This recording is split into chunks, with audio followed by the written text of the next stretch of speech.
नमस्कार, मैं हूं आकर्षण उपल और इस समय आप ये सीधी तस्वीरें देख रहे हैं करनाल से। करनाल के करण स्टेडियम से हरियाणा सरकार लगातार छोटे बच्चों को खिलाड़ी बनाने के लिए मोटा फंड जारी करती है। बच्चों की सुविधाओं के लिए करण स्टेडियम में काफ़ी सहूलतें रखी गई हैं, लेकिन ये किसी काम नहीं आ पाती, क्योंकि जब ये बच्चे बैडमिंटन खेलने के लिए बैडमिंटन एसोसिएशन ऑफ जो इंडिया है वहाँ पर खेलने के लिए जाते हैं तो ये बच्चे रिजेक्ट हो जाते हैं, क्योंकि वहाँ पर उन बच्चों का नंबर लगता है जिनके पास फर्जी सर्टिफिकेट होते हैं, जो उम्र में बहुत ज़्यादा होते हैं, लेकिन कागज़ों के आधार पर उनको अंडर 14, अंडर 12, अंडर 15 इस तरह की जो गेम्स हैं वो खिलाई जाती है। और कहीं ना कहीं इन बच्चों के साथ विश्वासघात होता है। वो विश्वास जो ये जताकर सरकार के ऊपर जो ये विश्वास जताकर खेलने के लिए जाते हैं, और वहाँ जाकर पता लगता है कि जिस बच्चे के साथ हमारी गेम खेली जानी है वो बच्चा उम्र में तो हमारे से बहुत बड़ा है, लेकिन उसे हमारी ही उम्र का बताकर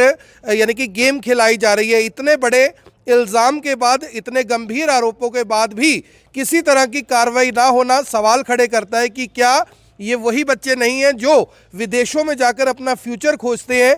क्या ये वही बच्चे नहीं हैं जो कनाडा, ऑस्ट्रेलिया, अमेरिका जैसी जगह पर जाते हैं क्योंकि इन्हें वहाँ पर एक सुखद भविष्य दिखाई देता है, सुरक्षित भविष्य दिखाई देता है? इन बच्चों को ऐसा लगता है कि हमारे देश के अंदर हमारे टैलेंट की कोई कदर नहीं है। यहाँ पर बच्चे फर्जी सर्टिफिकेट के आधार पर गेम्स खेलते हैं, ओलंपिक जीत कर लाते हैं, बड़े बड़े मेडल जीत कर लाते हैं, लेकिन उसके पीछे का जो कड़वा सच है, काला सच है, वो कुछ और है। हमारे साथ कुछ पेरेंट्स हैं यहाँ पर, आप देख सकते हैं, वो यहीं पर आए हुए हैं और लगातार इस आवाज़ को उठा रहे हैं कि किस तरह से जो फर्जी सर्टिफिकेट के आधार पर जो बच्चे हैं वो अंडर 14, अंडर 15, अंडर 17, अंडर 18 जो गेम्स हैं वो खेलते हैं, खेलने के बाद मेडल भी जीतते हैं, लेकिन इन लोगों के बच्चे रह जाते हैं। हालांकि वो बच्चे इस समय हमारे सामने नहीं हैं जो इससे बहुत ज़्यादा प्रभावित हुए हैं, क्योंकि वो बच्चे उनके सामने गेम हार जाते हैं जो उम्र में बड़े होते हैं। सबसे पहले आनंद मोहन है, उनसे बात कर लेते हैं। आनंद जी, ये कागज़ है आपके पास, आप आरोप लगा रहे लक्ष्य सेन जो कि जाने माने खिलाड़ी हैं बैडमिंटन के, कि उनके जो सर्टिफिकेट हैं वो फर्जी हैं। उन्होंने जो अपने बर्थ प्रूफ है और जो कागज़ है उसमें उनकी उम्र कुछ और है, लेकिन एक्चुअल में उम्र कुछ और है। क्या ये पूरा मामला है और क्या आप कहना चाहते हैं? सबसे पहले तो मैं आकर्षण जी आपका और IBN 24 का तहे दिल से धन्यवाद करना चाहूँगा कि आपने हमारी इस प्रॉब्लम को समझा और आप हमारे पास हमारी इस खबर को चलाने के लिए आए। सबसे पहले मैं लक्ष्य सेन जी के बारे में ये बताना चाहूँगा। ठीक है, आज की डेट में वो इंडिया के स्टार हैं, उन्होंने इंडिया के लिए मेडल्स भी लिए हैं, लेकिन ये उन्हीं का ही सेल्फ डिक्लेरेशन फॉर्म है। ये इसको जूम करके अगर आप देखेंगे, 4 साल की एज में, जिस एज में बच्चा ढंग से चल नहीं पाता, उसमें वो BID इशू करा रहे हैं। चलो कोई बात नहीं। उसके बाद वो लिख रहे हैं 4 साल का होने के बाद मैं 2nd क्लास में पढ़ रहा हूँ। क्या ये पॉसिबल है? 4 साल का बच्चा 2nd क्लास में पढ़े? मैं फिर भी इन सब के लिए लक्ष्य सेन से ज़्यादा उसके पेरेंट्स को, उसके कोच को और इस सिस्टम को दोषी मानता हूँ। उस बच्चे को कुछ नहीं पता था जब वो 4 साल का था कि मैं आज ये काम कर रहा हूँ तो इसका रिजल्ट क्या होगा। लेकिन इन बच्चों की एज फ्रॉड में सबसे ज़्यादा कसूरवार उनके पेरेंट्स का जो हाँ भरते हैं, इस सिस्टम का, उनके कोच का।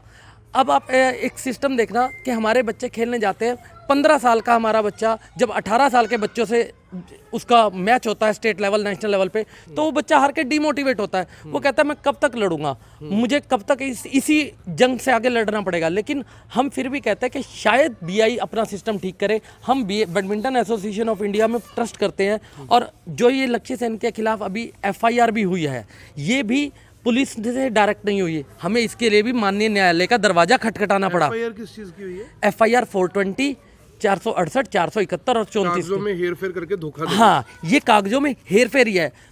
2017 में स्पोर्ट्स अथॉरिटी ऑफ इंडिया ने अपनी रिपोर्ट दी। ये चीफ विजिलेंस की रिपोर्ट है। इसमें इन्होंने 2016 में लिखा हुआ है कि लक्ष्य सेन एज फ्रॉड है। ये सारी रिपोर्ट्स हमारे पास, इतने बड़े खिलाड़ी हैं, आप उसको कह रहे हैं कि वो एज फ्रॉड करके हाँ, ये हमारी रिपोर्ट्स नहीं है, ये आपकी मेरी रिपोर्ट्स नहीं है, ये चीफ विजिलेंस ऑफिसर की रिपोर्ट है, दीप्ति चंद्रा की। उन्होंने 2016 में ही बैडमिंटन एसोसिएशन को रिकमेंड कर दिया था।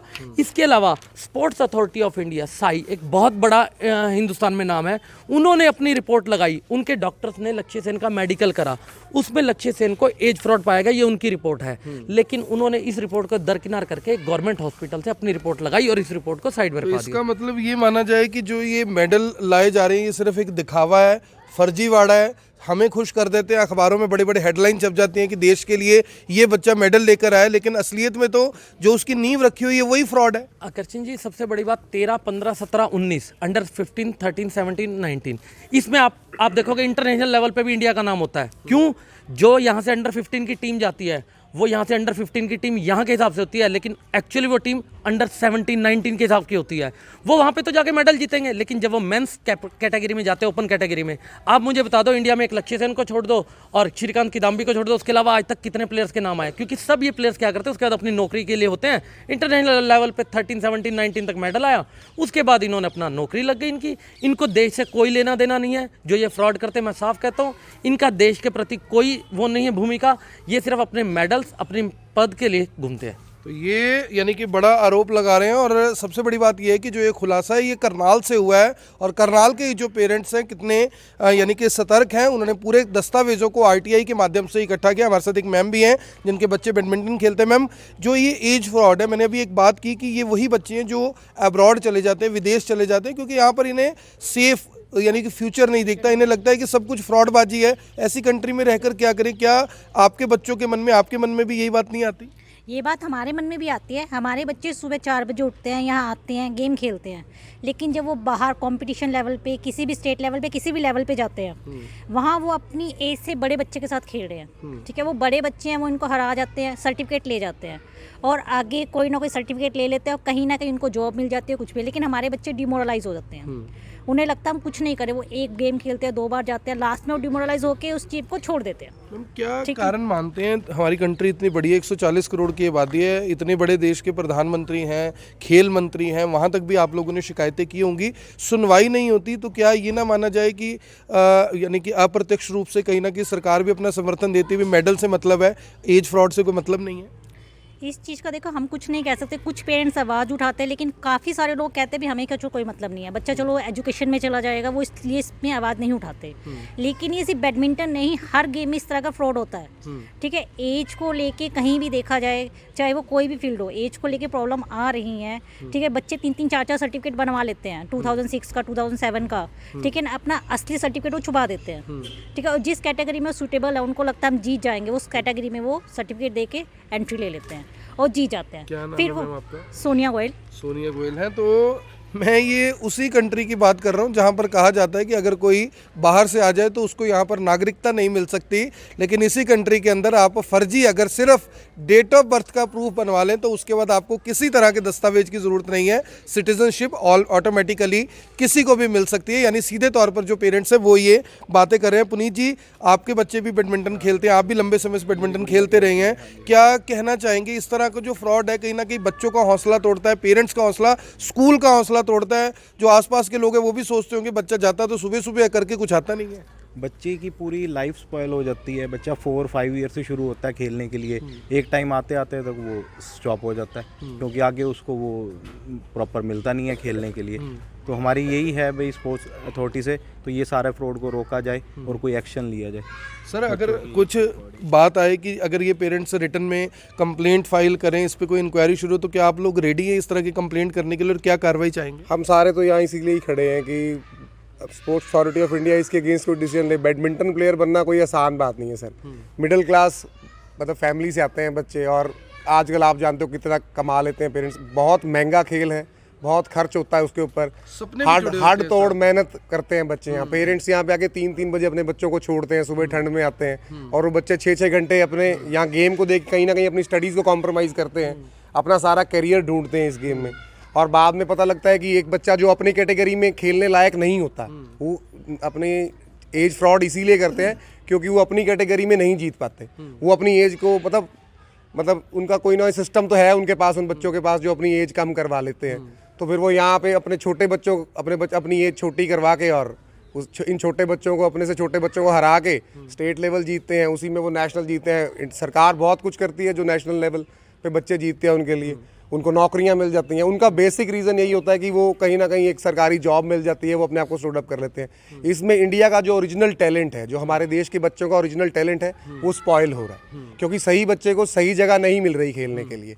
और वो बच्चा इतना डिमोरलाइज हो जाता है क्योंकि उसने ये आसपास टूर्नामेंट खेलना होता है, वो एक जगह उससे हारेगा, दूसरी जगह उससे हारेगा, तीसरी जगह उससे हारेगा, वो घर आके सोचता है कि मैं तो इस बच्चे से जीत ही नहीं सकता, भाई वो तो चैंपियन है। और वो बच्चा अपनी एज फ्रॉड के चक्कर में कितना खेल लेता है, और इसलिए जो बच्चा जो टैलेंट हमारे देश का आगे आना चाहिए वो दब के रह जाता है। क्या नाम है सर आपका? मेरा नाम केवल कृष्ण है। केवल कृष्ण जी हैं। और आप समझिए कि जिन माँ बाप के सपने जुड़े होते हैं, जो बच्चे आप देखिए किस क्या इनकी उम्र है, लेकिन ये बैडमिंटन को चुनते हैं। इनको लगता है कि बैडमिंटन एक ऐसा खेल है कि इसमें जी तोड़ मेहनत कर कर अच्छा फ्यूचर बनाया जा सकता है, लेकिन वो फ्यूचर भी खराब हो जाता है, इनके सपने भी टूट जाते हैं और ये सब बच्चे फिर अपने घरों में बैठ जाते हैं, क्योंकि इन्हें समझ आ जाती है कि जो बच्चा सामने आपको टीवी पे खेलता हुआ दिखाई दे रहा है वो कहीं ना कहीं एज फ्रॉड के साथ जुड़ा हुआ है, जो एज सर्टिफिकेट के फ्रॉड्स हैं उनसे जुड़ा हुआ है, और इनके मन में वो खुशी नहीं होती जो आम भारतीयों के मन में होती है। मेरी आप सभी लोगों से अपील, जो भी लोग इस वीडियो को देख रहे हैं इसे साथ के साथ जरूर शेयर करें, कमेंट कर कर जरूर बताएं कि इस तरह के एज फ्रॉड के मामलों में अगर सरकार कार्रवाई नहीं करती तो उसके पीछे का